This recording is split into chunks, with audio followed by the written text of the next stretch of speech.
Hello and welcome, my name is Lynx and we are back to Spirit Sisters, and I don't know why I was about to say Streamlabs. OBS does this, but well, you actually can see what it did.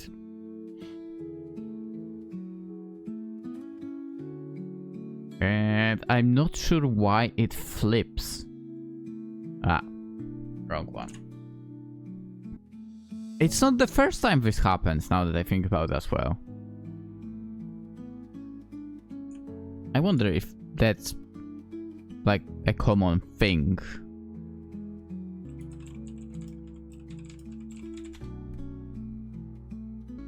It is a known bug. That's so stupid. That's so weird. Why do they not repair? Anyway, what was the name of the chapter? I don't even know that. Chapter 15 of Spirit Sisters. Titled Baby. Baby. I mean, that's Hibiki then, I guess, because she acts like a spoiled brat. A new day falls upon the church. Hibiki is seen sweeping in front with a tired and annoyed look on her face. That's my look whenever I have to see her in this game. This sucks! Why the hell do I have to get stuck with cleaning? Why the hell do we get stuck with having to interact with you? Oi! Yeah, Farouk! Hibiki brushes the broom to the side, patting herself down to shake the sleep from her eyes. Hi, Hibiki. Why are you here? To pay my respects. Respect! Tayo then faces the church and looks it over. Churches like this one are opening up around the world due to the god's resurgence. I'm trying to make an effort to visit them as I travel. Oh! Hibiki looks at the Pharaoh and self-proclaimed rival. But the fact is that she proclaimed that, not him. Which is ridiculous. Hibiki. I have a request if you don't mind. What is it? Tayo turns to face her. Take care of Wendy. Please. Why would you... No, dude. Why would you ask her that? She's the least reliable person in the entire world, man. Her eyes widen as she stares back at the golden-eyed boy, who is slightly bowing his head to her. She's impulsive and far more emotional than she lets on. She often takes on too much of a burden on her shoulders. And you think she can share it with this thing? Are you out of your mind? And she never asks for help. But even so, I want her to get someone to lean on while I'm not here. And you ask this.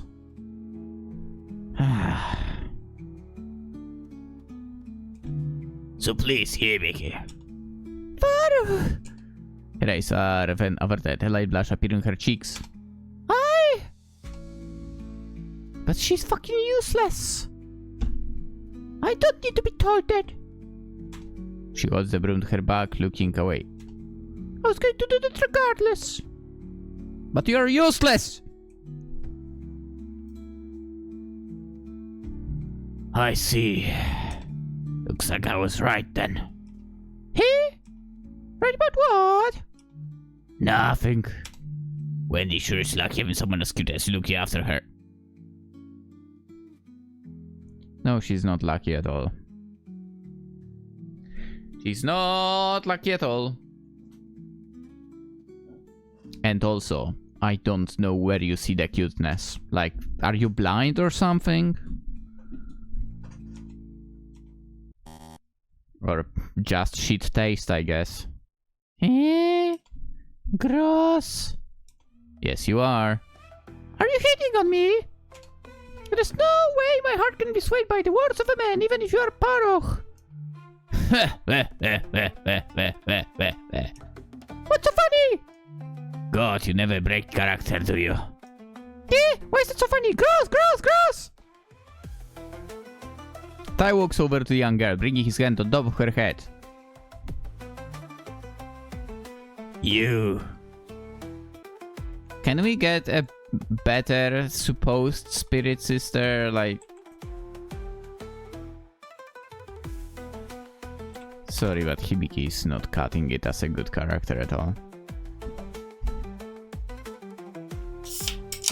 I already mentioned that. But... Ooh, this is good. I don't mean the character. Red Bull, the winter edition. What? Okay, apple, Fuji, ginger. But this is more appley, so yeah, I like that. Anyway. Hey, I consider myself a pretty good judge of character. You are not. Oh my god. Come on, man. Well, you clearly are terrible at that if you think Hibiki is a good character. So even if you come off a bit rude, I know. A bit? Are you kidding me? You have Wendy's best interest at heart. No, no. She has her own interest in heart only. And we all know that. I'm counting on you, Hibiki. We all know that Hibiki is a selfish brat. Come on. Hibiki's a bit ticked that the man before her chose to place a hand on her head, but decides not to bring it up. Thank you, Paruch. Well, I'm off. Tayo says before turning around and walking away while waving back. Fat guy. Hi. Hibiki? Huh? Oh, Sister Gilda. Who the heck was that? That guy? Farouk. That's the Yeah, so what? He's so hot. Eh? I agree. Can we replace Hibiki with those two? That would be so much better. I know Gilda came in as kinda problematic, but I think we can fix her. She's worth fixing.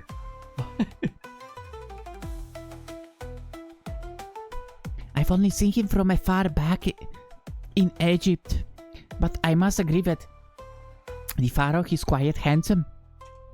Eh? Sister Sylvia, you not to do! I wonder if he'll stop by again. Seriously, what is up with you? How can you be so infatuated by someone so plain looking? I wouldn't say he's plain looking, that's for sure. If there is someone plain looking, it's you, Hibiki.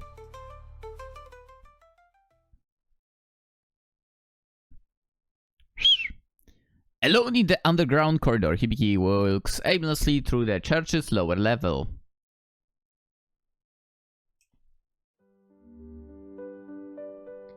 Man, that thing Farouk. Thinking he's so cool. I bet he just wants to wrap his greasy little hands all over mayonnaise. No, that's you. We all know that. You already said that before. Oh yeah, you guys don't know that actually, because I cut that out because of the background. Speaking of which, where is mayonnaise? Hopefully as far away from you as possible. Wendy had relocated herself to the church early in the morning.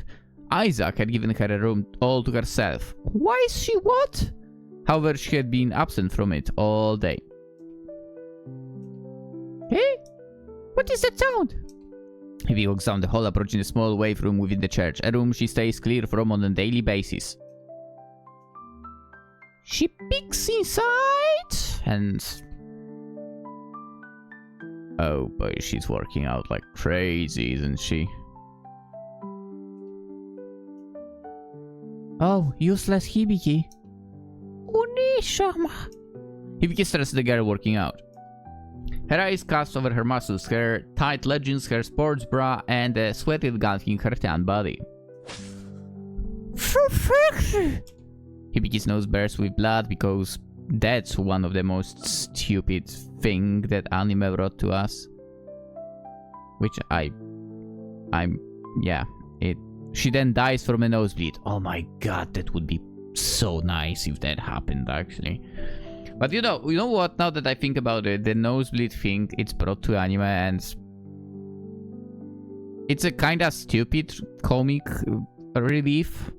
It's stupid as hell. I don't like it. But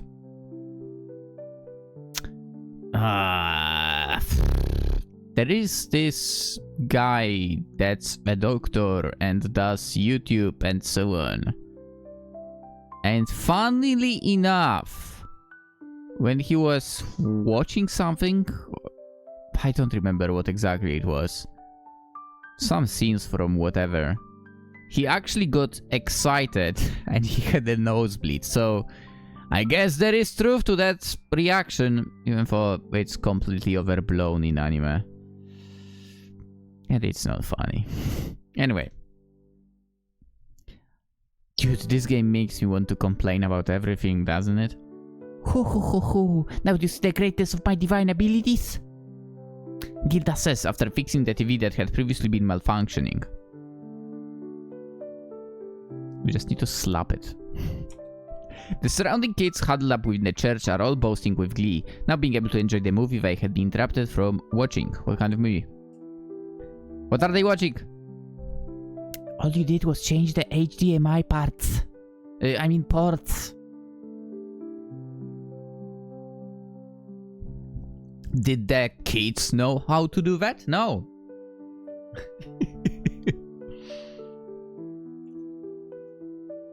Funnily enough,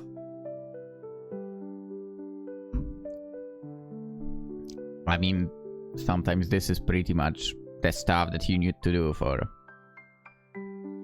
like, older generations, I guess. She's doing it for younger, but, you know. Sadly, I've become like the family technician guy, sort of.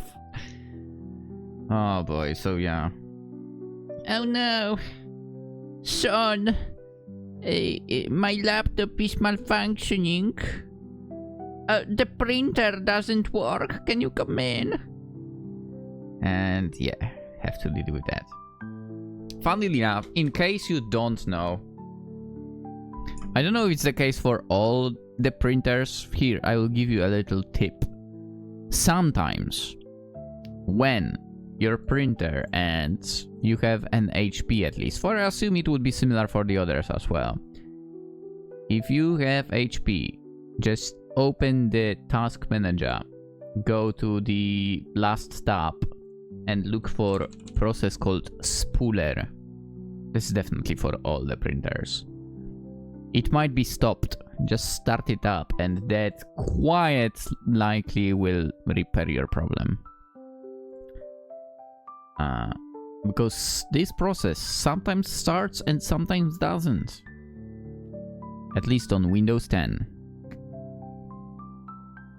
Actually, on 11 as well, given the fact that, well, my mother has 11 on her laptop. Unfortunately, because she updated without someone's knowledge. Anyway, I guess also the other thing would be dealing with, like, the DVD for grandparents. Like, you return home and then you have a call. Grandson, I think our DVD player is broken. And then you hear, "Whoa, we thought that we have to buy a new one already." no. Anyway, Sylvia can be seen sitting on one of the spare seats, not paying much mind to their situation. I just want to know what they are watching. Oh, don't be so anxious, Sylvia. Maybe if you stick by me, you will gain some of my divine prowess. Now that I think about it, Gilda probably doesn't have any, like, spiritual powers or any sort of stuff like that, right? She seems like someone who would want that. The girl pays no mind to her antics, as she continues reading the gospel given to her. Oh. Gilda curiously walks over to the older woman to see what's got her so intrigued by her novel. Seriously, why are you always reading something? The girl questions in an attempt to examine the book she's holding. Reading is good for you, and you could learn a few things from doing it more often. Yeah. 1, 2. Okay, 2 biographies. 1, 2, 3, 4, 5, 6, 7, 8, 9, 10, 11, 12, 13, 14 volumes of manga. Still waiting for me. And 2 biographies I have from F1 drivers. Dude, I bought them 1 year ago now that I think about it. Anywho. Sylvia says with the same monotone voice as always. Suddenly Gilda grabs the book from her hands and lifts it up in the air.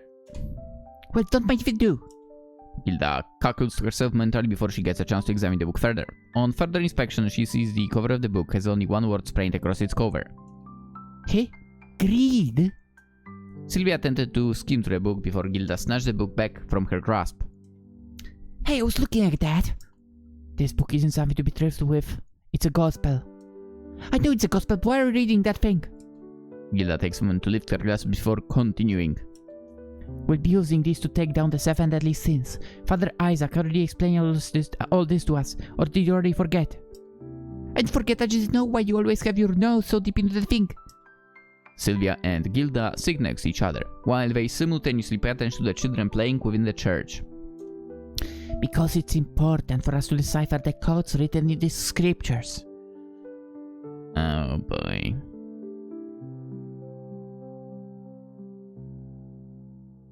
And of course they had to supposedly write it in the code. It's not like saying there that you should be doing the magic in a room with a red door. And it obviously, the code is not that the door is red, which is actually the code, but it means something else, which it doesn't. Anyway. Thoth wrote this with his magic codes. If you are able to decipher his divine writing, we'll be able to use this to fight off against the sins. Dude, that sounds like such a... So the guy was writing those books for like ages, and he wrote them in codes, so everyone else has to decipher them, instead of writing them already with the answer. Dude, it's like he doesn't want you to win the battle against the sins. Sounds like that to me. Anyway, I've already bonded with the book, so I've been able to feel this demon's presence emerging from the underworld. It's safe to say I've already summoned him. Each of the Gospels describes the origin of each sin in full context, and the demons affiliated with the sin. Oh, so what does it say about greed?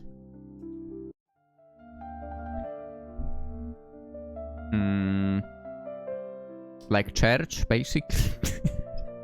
Greed is said to be the sin of self-entitlement.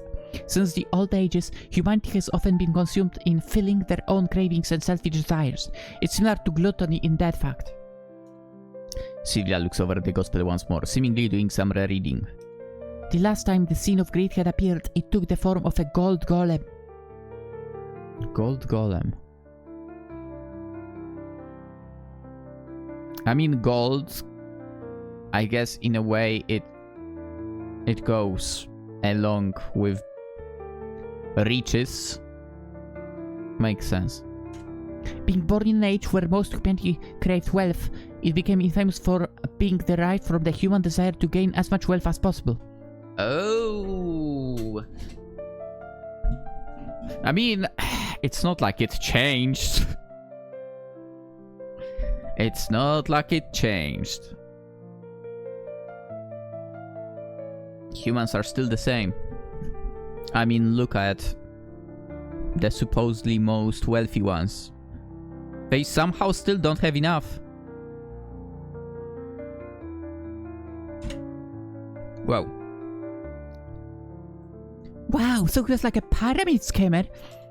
Basically, but filling humanity's heart with greed resulted in many casualties, due to the fact that the people affected by greed started to attack one another, even killing each other. But sinister! How the hell would you even beat someone that simulates our greedy intentions? Sylvia looks through more of the pages of the book. That's what I'm trying to find out. Because someone couldn't write it properly, but in freaking puzzles. After saying this, Sylvia focuses back on reading her woe spell. Gilda, taking a hint, decides to leave her alone for a time being. Did Gilda get anything? She looks back over to the kids and thinks they could probably do with some snacks, then heads in the direction of the kitchen. I wonder if she gotten anything. If not, I imagine there will be at least one scene. Well, probably only one can be represented by a person, sort of. But there will be one scene that will kind of influence her, maybe? Anyway, entering the halls of the church, she runs into a familiar face. Oh, you!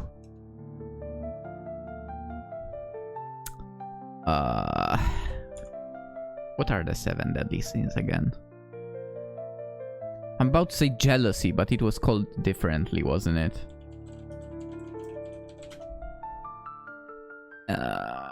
Oop. Envy. Oh, that's jealousy. Yeah, envy. That's what she will be at trouble with. Yeah, but because she has a issue with Wendy, so that... yeah, she will be envy for sure. The familiar face was a blue-haired girl which every member of the church sees as a divine figure, all but one. You're back and putting under the slutty outfit. It's a normal outfit, what are you talking about? Wendy lifts her hand up to the sister's face and flicks her forehead. You should watch your tone in front of a goddess. Ow! Wendy smirks, retrieving her hand. Sylvia holds onto her head as she leans back in pain. Resorting to physical violence, have you no shame? Wendy ignores her, deciding to proceed where she is already heading to. But damn woman, I'll get her back for that eventually. You're so freaking envious. Wendy makes her way into the church's main hall, viewing a statue of a woman in all white in front of the church's walls. Oh, she might be envious of her as well. Kind of. Even though we know that Hibiki is useless at everything, for that's a thing. Right below the statue is a sister wearing all white. Is that hot hole? Oh yes! I'm surprised you realized that. Well, after all the lore I learned, it seems to be obvious. When he looks over the statue, the carved-out woman could be described as nothing but divine. Hathor was the first spirit goddess and daughter of Khonsu, the moon god. Born from the spirits of the night sky, she opened the door to the spirit world, aiding humanity's spiritual endeavors for centuries to come. She's beautiful. Let me be the judge of that. Let me be the judge of that. I am not allowed to be the judge of that, am I? Hibiki looks over to that girl, at the girl, before blushing lightly. No, she did not mean you dumb bass. Yes, I agree, but she's hardly as beautiful as you, Nesama. Jesus Christ, shut up. When he looks over at the younger girl. Why do you call me that? What me? Onesama. Oh. Onesama, you started calling me that since we left the ruins. Why? Because she's fucking stupid. Oh, well, it's because I see you as my big sister, is all. Wendy examines the girl's eyes, keeping a moment of silence between them. Huh. Sister, well, we don't really even look anything like each other. Not literally! When I say it, I mean that you're more like a big sister theoretically. You're sweet and beautiful, but not to mention you're so strong and protective. When I look at you, there's no word better to describe you than a big sister. After hearing her explanation, Wendy couldn't help but blush for a moment. Huh, seriously, you think too highly of me? It's not like I ever agreed to be your big sister. I'm not even that great anyway. But modest, you feel sexy or worthy to be my big sister.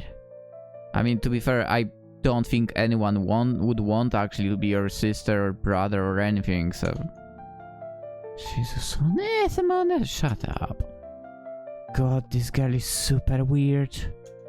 Hibiki is seen fuming while fist pumping her hands simultaneously.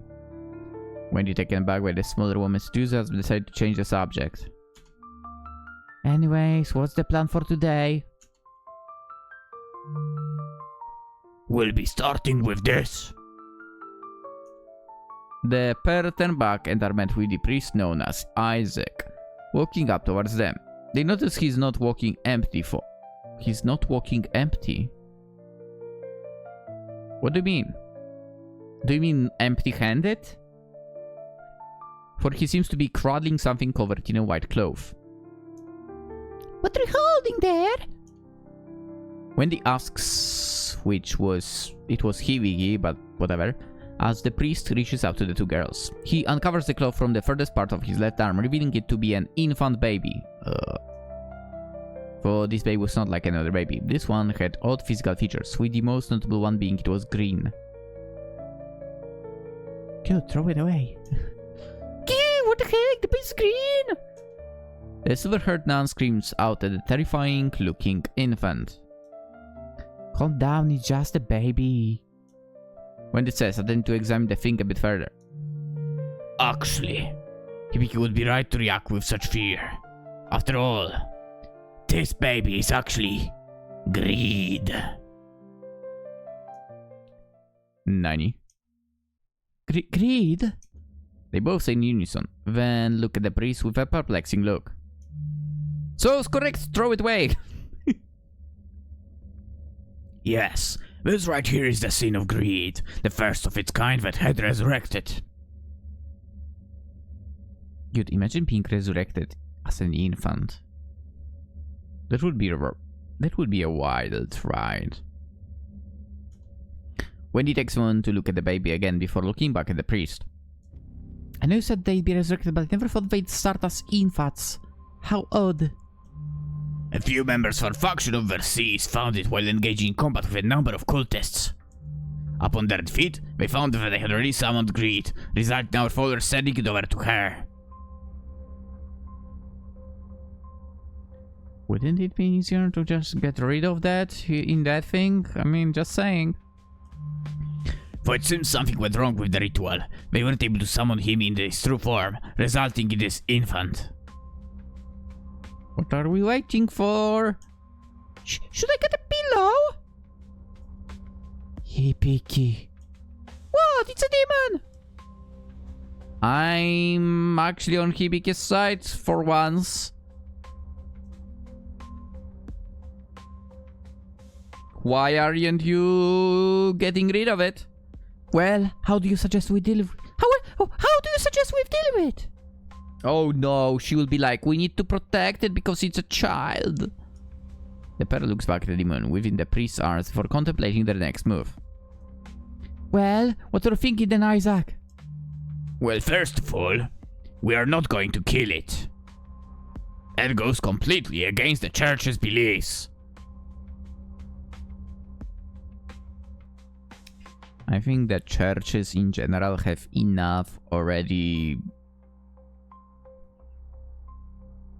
of bad things in their history in general, that getting rid of something that's supposedly a demon would not be that problematic. While he says this, he looks judgmentally at Hibiki, who gives back a look of regret. For once, I'm on Hibiki's side, man. At that moment, Sylvia walks into the room, holding out her gospel. Ugh, Sylvia, did you get a chance to finish reading the gospel? I think she read it like 50 times. Yes, Father, and I can take it that it's great. And what of the preparations?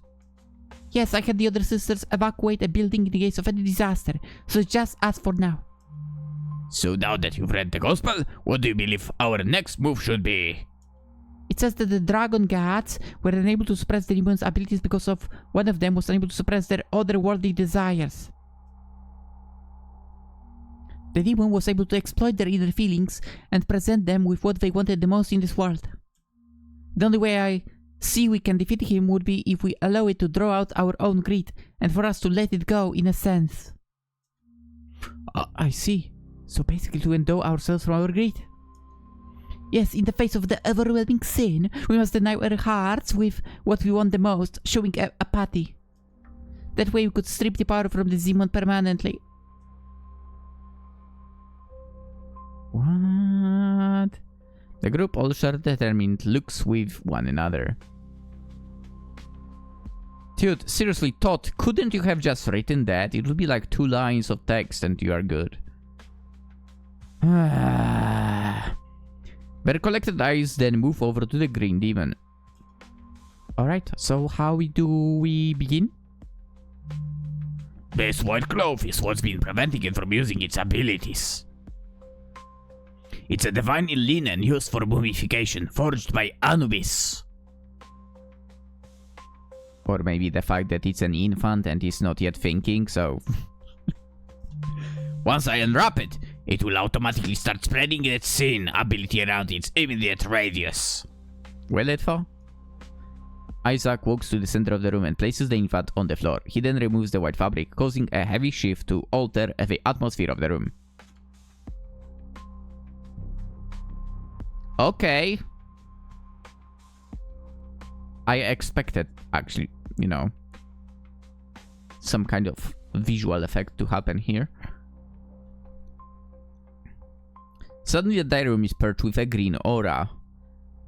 As the inhabitants of the room are covered with an overwhelming sense of malice and dark energy.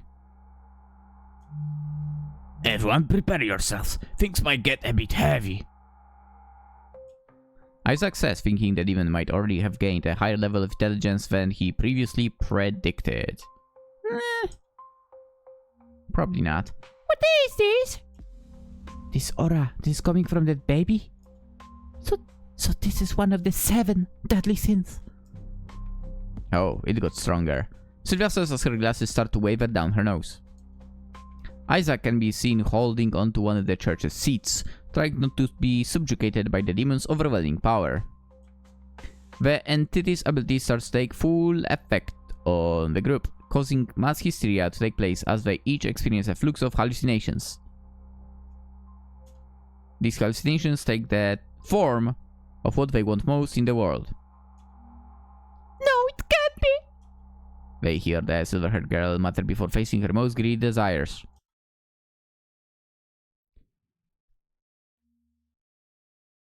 Oof, okay.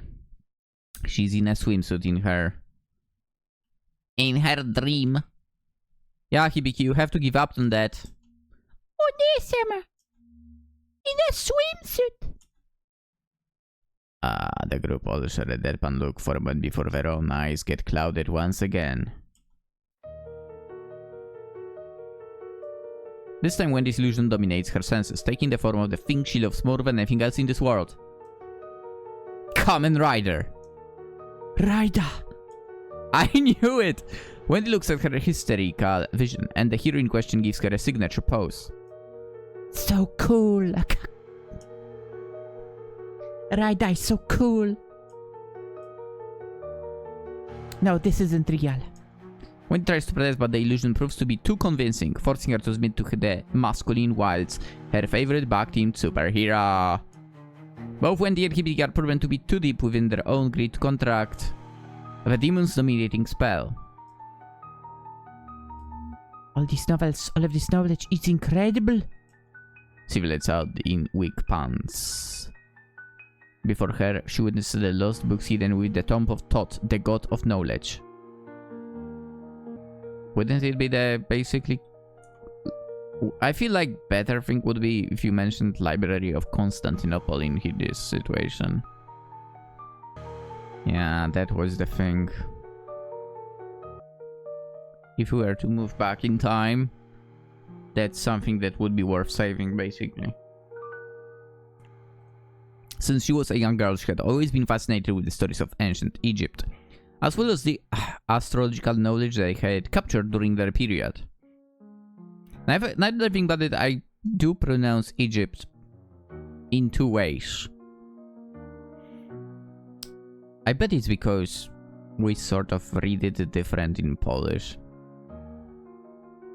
Like the E in Polish is basically E. So I sometimes tend to switch that. Anyway, she seemed to know more about their history than any of her sisters, and now she was being presented with it firsthand. I need more, I want more! In before the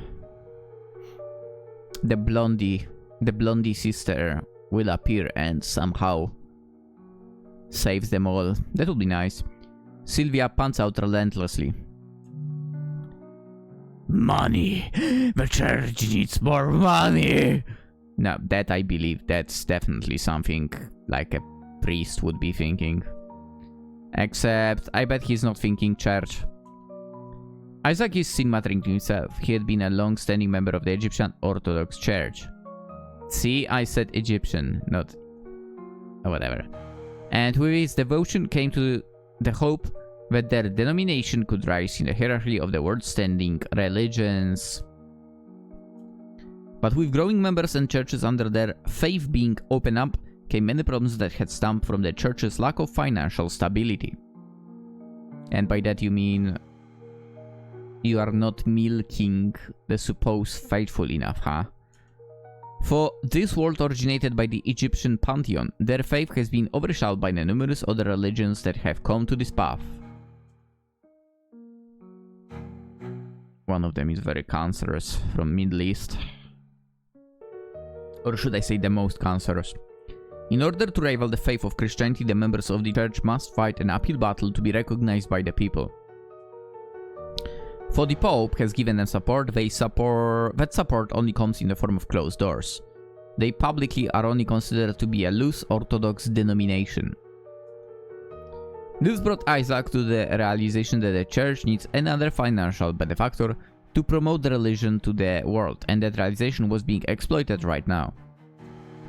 The demon, being able to sense the overwhelming greed covered in their hearts, intensifies their emotions and starts absorbing them. And let me guess, because of that it will also, let's say, grow up. It progressively gets more powerful as it starts growing in size. The group all seem paralyzed on the floor, not being able to break from their shared hallucinations. Wait, we need to stop it? Wendy pants from the floor, unable to recover from the demon's influence. The group is left immobilized on the floor as the green baby starts levitating from the ground. The group is left helpless as the demon that hadn't even awakened its true form starts levitating out the church's doors, not setting its sight on the outside world. Wendy's vision starts to cloud as she stares back at the green baby hovering out of the church, knowing full well its act of wreaking evil and chaos has begun. Have you really lost to a toddler? No freaking way. I can't. A toddler has defeated you. Wait, an infant. An infant. I know it's a spawn of a demon, but still. It's kinda problematic. Anyway. Considering that that was the wrap-up of a chapter, let's end the episode, and we will continue tomorrow. Tonight, or should I say today, we might be getting 2 videos for tomorrow, only one, I imagine. Dude, why